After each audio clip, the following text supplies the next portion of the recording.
So today we're going to be evaluating a sum. Now, a sum is typically written in sigma notation, based off the capital Greek letter sigma. We have two different types of sigmas. We have sigma, which is used for summation notation, and we have lowercase sigma, which is typically used in prob and stat. Today we're going to be using the uppercase sigma notation, which is going to tell us to sum some sort of a pattern. In this case, our example pattern is counting by 1. So 1, 2, 3, 4, 5, 6, 7, 8, 9, 10. That's easy enough because I'm going to add all integers between 1 and 10. So the way that I would represent that is I'd say, well, how about I take a number, x, and start it at 1. And if I count by 1s, 2, 3, 4, 5, 6, 7, 8, 9, and stop at 10, I'm going to add up all those values. And this is how we shorthand write, add up all the values within a pattern. We find a rule for the pattern, we put the starting point below sigma, and the ending point above sigma. Now, sometimes what you'll see is you'll see it written out front in front of the upper and the lower part of sigma. It means the exact same thing. So either way, it's going to mean the same thing. What you'll notice is in our examples, because of the way that it's typed, is it's going to be this form. And in some of the basic examples up top, you're going to see the uppercase form. And that's just because of a nuance of how Word automatically formats equations. The equations, when in line with text, which it sees the 1 as text, is going to squish them out front. And up here, because there's no number 1, 2, 3, and 4, it's just going to leave them where they would normally be on the top and the bottom. So for examples, if I have some pattern like 2 of x from 1 to 3, I'm going to say, let's plug in a 1, a 2, and a 3 for this. So 2 times 1, 2 times 2, 2 times 3, 2, 4, and 6. Add up all those values. If I say, well, here we go. I got a j down here and an x here. Let's call this a j. If my example says j plus 3 and I start with 2, I'm going to say 2 plus 3 is 5, 3 plus 3 is 6, 4 plus 3 is 7, stop at 4, so 5 plus 6 plus 7, and add those up. And each example is following the same thing. So without further ado, let's go ahead and jump in with number 1. So what we've got going on here is I see that I'm summing from 1 to 6. So a quick way that I'm going to do this is I'm going to say if I have from 1 to 6, I'm going to write out this pattern that many times. So what I'm going to do, if it allows me to write 2, 3, 4, I'm going to write out 1 through 6. And then what I'm going to do is I'm going to write out my pattern. Now the pattern shown is 3i plus 2. I'm replacing the variable I, so I'm going to say, okay, 3 of this plus 2, 3 of this plus 2, all the way down.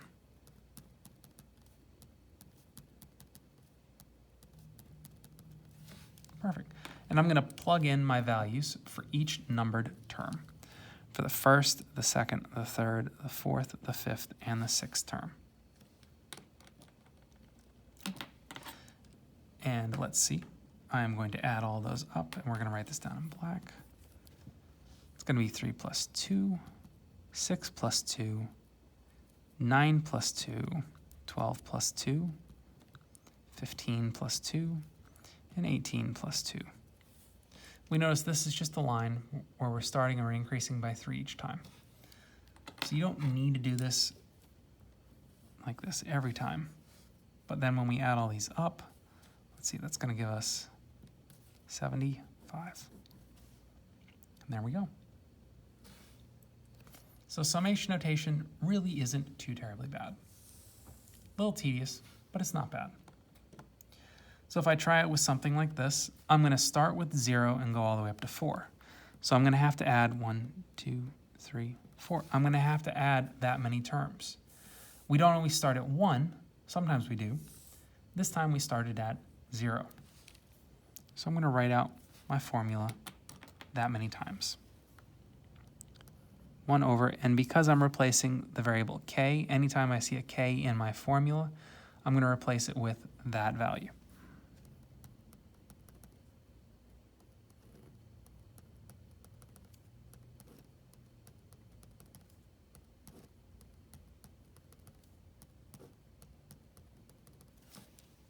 Awesome. Place it with a 0, a 1, a 2, a 3, and a 4. In this case, my zeros cancel out. It's 1 over 1. 1 squared is 1 plus 1 is 2. 4 plus 1 is 5. 9 plus 1 is 10.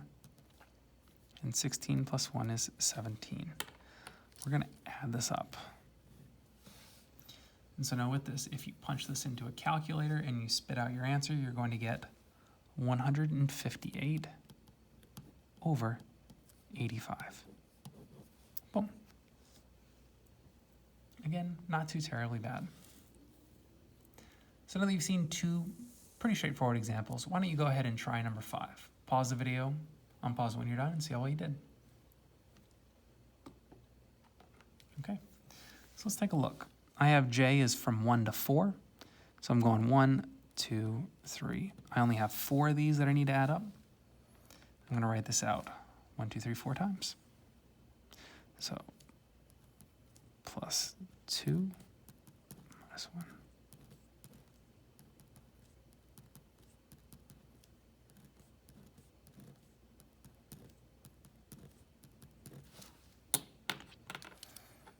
And now, just because I have a j listed twice doesn't mean anything different. I'm just going to plug in my 1 for both j's, my 2 for both j's, my 3 for both j's, and my 4.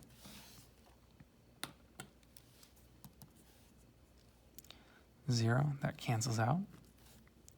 1, so 2 plus 2 is going to be 4. It's going to be 2, so that's a 4. 3 plus 4, 7. It's going to be a 3. 2 times 3 is 6, plus 4 is 10. Awesome. And so if I add all that up, say I got 17, 21, 22.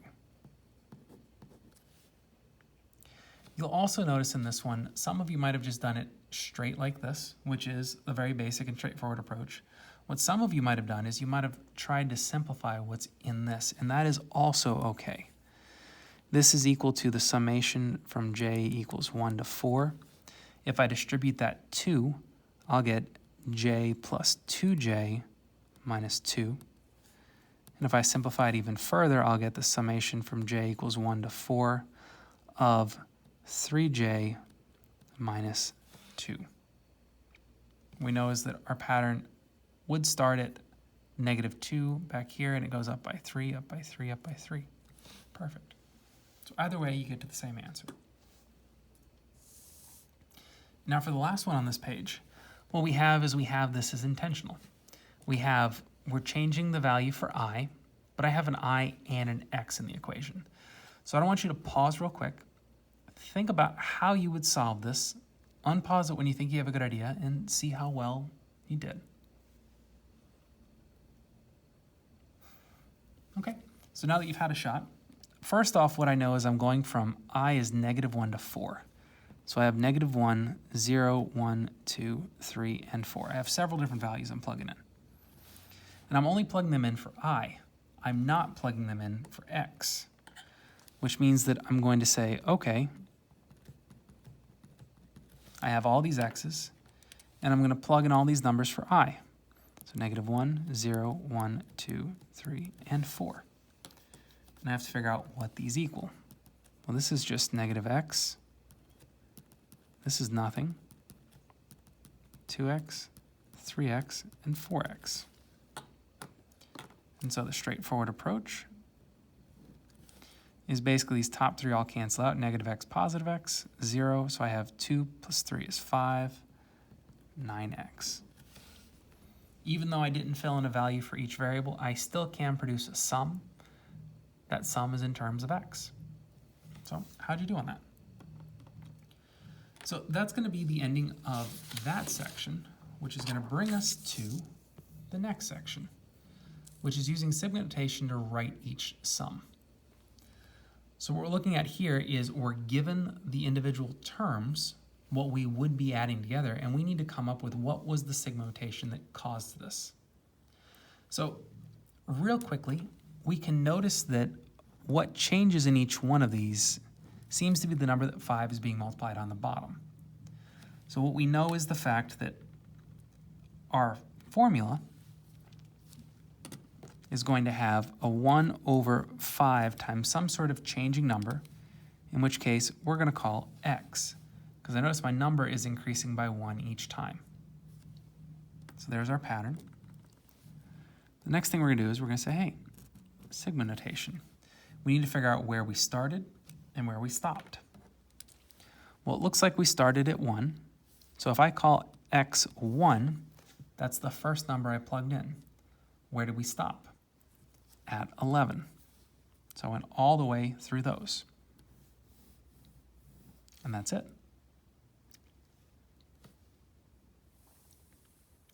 Where it gets a little more difficult is if I end up with something like this, because what I notice is that my terms are not increasing by 1, they're increasing by 2.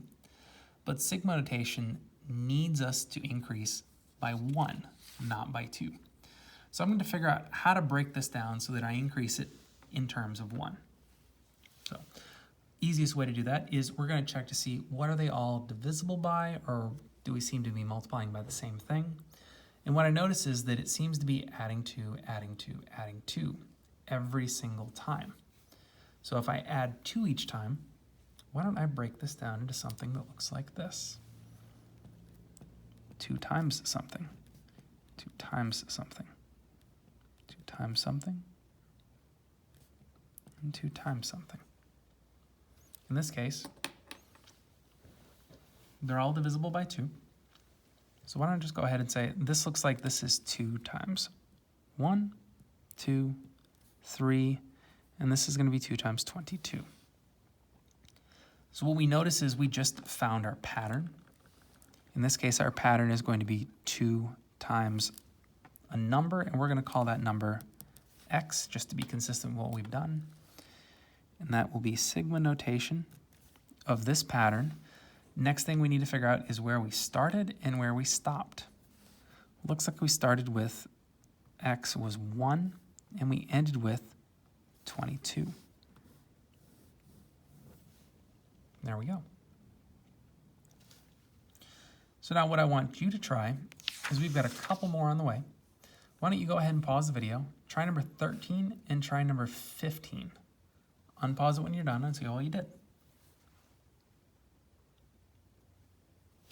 Okay, so number 13 really wasn't too bad. This was more kind of like our number 9 problem. What we notice is that we have an explicit counting up in the top of that. So the rest of this is just going to be formula. So I have 7 times something over 6 plus 5. And that thing that's changing, counting up each time, we're going to label our x. I'm going to say, hey, we're summing this. Where do we start? Well, very conveniently, we started at 1 and we ended at 6. So 1 to 6. There we go. What might not have been as easy is number 15. Number 15 kind of involved aspects of number 11. We're going to have to figure out what the pattern is. So when we look at this, we notice that each one of these is divisible by 3 with the coefficient. But I also know that, hey, what I see up here is I see the power is also increasing. So I've got 2 different patterns going. Let's go ahead and let's see if we can't rewrite this. So this looks like 3 times something x to the first. This is going to be 3 times something x to the second. 3 times something x to the third. Oop. 3 times something x to the 20th. And let's see if this helps us out. It's going to be 3 times 1, 2, 3, and 20.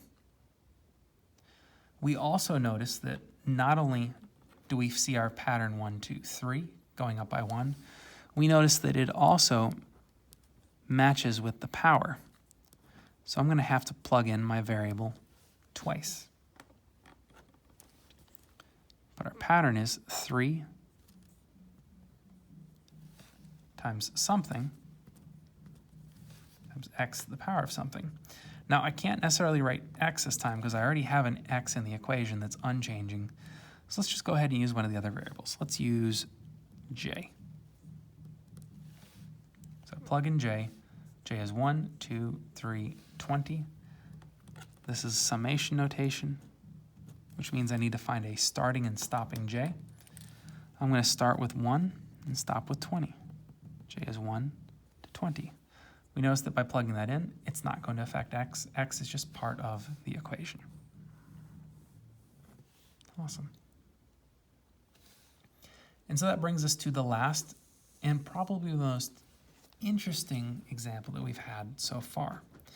This one, we see that we have our pattern going up, but also the ending looks drastically different than our first three terms. So before you try this one, before we walk through it together, pause the video, see if you can't figure out what's going on here. Unpause it when you're done, and we'll walk through this together.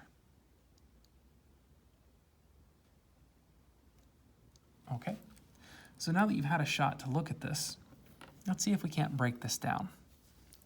Well, what I know is that I go from 1 to 2/3 to 3/5. I seem to be up at the top going up by 1. And on the bottom, if we made that a 1/1, I'm going up by 2. So if I'm going up by 1 and up by 2, what I notice is that over here, my final term is going up by 1 and up by 2s. So that's exactly what we need. So this is our formula. I know it's a summation of n over 2n minus 1. I just need to know where we start and where we stop. Well, that's going to be a little confusing because where we started is going to be 1. I don't see an n anywhere in this. So what we're going to have to do is break out a little bit. Let's call our starting point is where our formula, n over 2n minus 1, is 1. So I'm going to set that equal to my first term and figure out, okay, what's going on here to make this equal to 1? Okay, I'm going to multiply both sides by 2n minus 1. I'm going to subtract the 2n.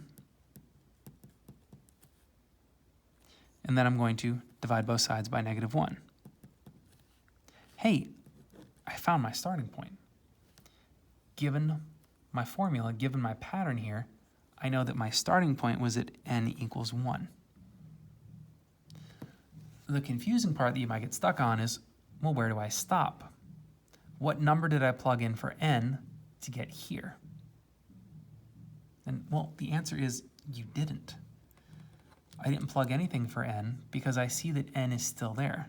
So that means I started at 1, but I stopped at n. And there we go.